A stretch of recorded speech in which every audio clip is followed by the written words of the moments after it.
As a kid growing up in the mid-1990s, Cartoon Network was on my TV screen almost 24/7. Some of my greatest childhood memories were made while curling up on a Saturday morning with a bowl of cereal and watching a cartoon marathon of all my favorite shows. But a lot has changed over the years at Cartoon Network, and I'm your host as always, K-Mac Time, and today we're going to take a look at Cartoon Network, then versus now. Stupid dog!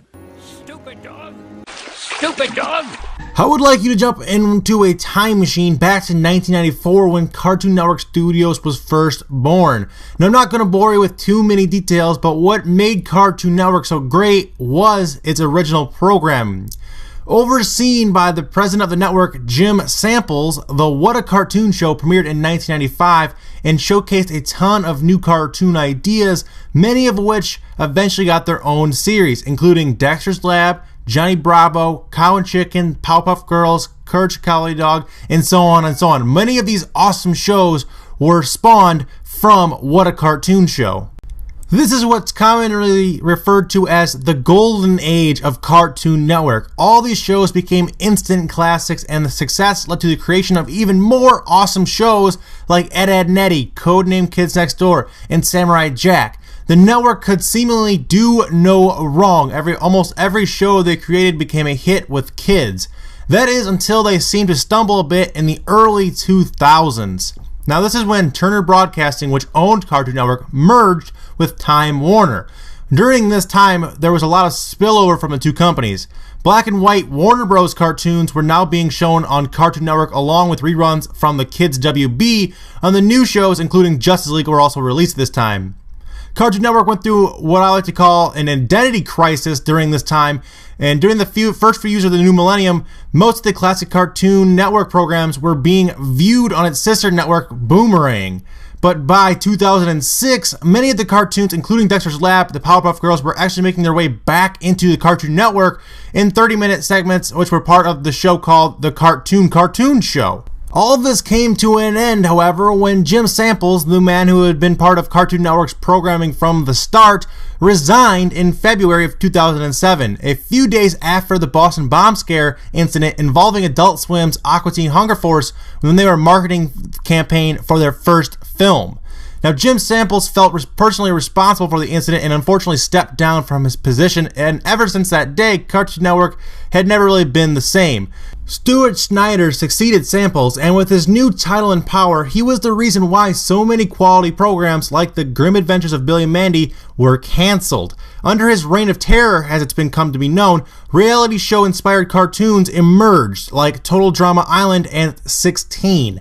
In 2010, Cartoon Network tried to emulate the Disney Channel and Nickelodeon more with its own sports award show called Hall of Game Awards, which was hosted by Tony Hawk. Not to mention that Cartoon Network under Snyder's regime introduced a number of live-action shows, including Destroy Bill Destroy, which was awkwardly hosted by Andrew WK of all people, and then another show called Dude, What Happened, which is basically just kids acting out their hypothetical questions. And these shows were terrible, and they were canceled not long after launch. However, there were a handful of good shows developed during this time period, some gems including cult favorites such as Chowder, The Marvelous Misadventures of Flapjack, and Foster's Home for Imaginary Friends. They actually went on to be very successful shows, and actually some of my favorite shows from the network of all time. Despite these shows, however, doing relatively well, this was a dark time for the Cartoon Network as a whole, as its numbers dropped immensely as kids started to migrate to Disney Channel and Nickelodeon, among others, more and more. Then came what I call the rebirth of Cartoon Network, the state we are currently in, a renaissance of animated great cartoons, and this started around 2010-2011. This is when we started to get shows like Adventure Time, Regular Show, The Amazing World of Gumball, and even more recently we've been treated to Steven Universe, Uncle Grandpa, and Clarence.